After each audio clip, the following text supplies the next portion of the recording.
আমরা দীর্ঘদিন যাবত আসলে খেলার বাইরে ছিলাম, ছুটিতে ছিলাম। তো কিছুদিন আগে জুনিয়র টিম চ্যাম্পিয়ন হয়েছে, তো আমাদেরও একটা বাড়তি একটা এক্সপেকটেশন আছে দেশের মানুষের কাছে, আমাদের কাছে দেশের মানুষের। তো আমরা আসলে তাদেরকে চেষ্টা করবো আশাহত না করার জন্য। তার বলতে ফার্স্টের দিকে একটু প্রবলেম হচ্ছিল, তো আস্তে আস্তে এখন অনেকটা অ্যাডজাস্ট হয়ে গেছে। তো খুব একটা প্রবলেম আসলে এক্সকিউজ দেওয়া যাবে না, কারণ ওরাও খেলবে, আমরাও খেলবো। তো আলটিমেটলি আমাদের খেলতে হবে আর কি।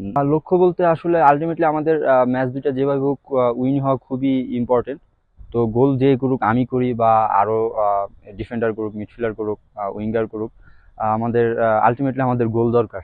তো গোল করার জন্য যা যা করতে হয় কোচ যেভাবে নির্দেশনা দিয়েছে সেভাবে আমরা সবকিছু বাস্তবায়ন করবো ইনশাল্লাহ। চাপ তো অবশ্যই থাকবে, কারণ আমাদের তো আলটিমেটলি যেহেতু জিততে হবে, গোল করতে হবে, করাইতে হবে।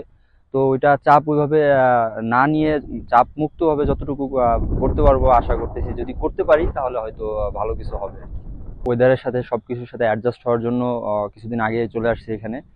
তো এখানে সবকিছু এখন আস্তে আস্তে সবকিছু পজিটিভ হচ্ছে। তো দুইটা ম্যাচ আমাদের সামনে, তো আমরা একটা একটা করে চিন্তা করবো। আমরা খুবই আশাবাদী ম্যাচ। দেশবাসীর কাছে অবশ্যই দোয়া থাকবে যে আমাদের যেন সাপোর্ট করেন বেশি বেশি করে, এন্ড আমাদের জন্য যেন দোয়া রাখে যেন আমরা যেন ফার্স্ট ম্যাচটা ভালো করে খেলে উইন করতে পারি।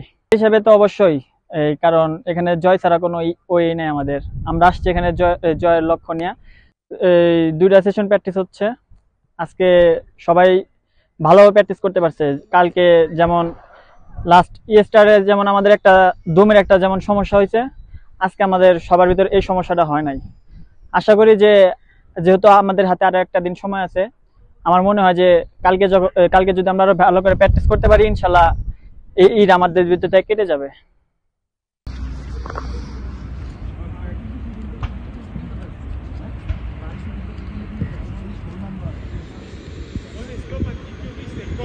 Vamos!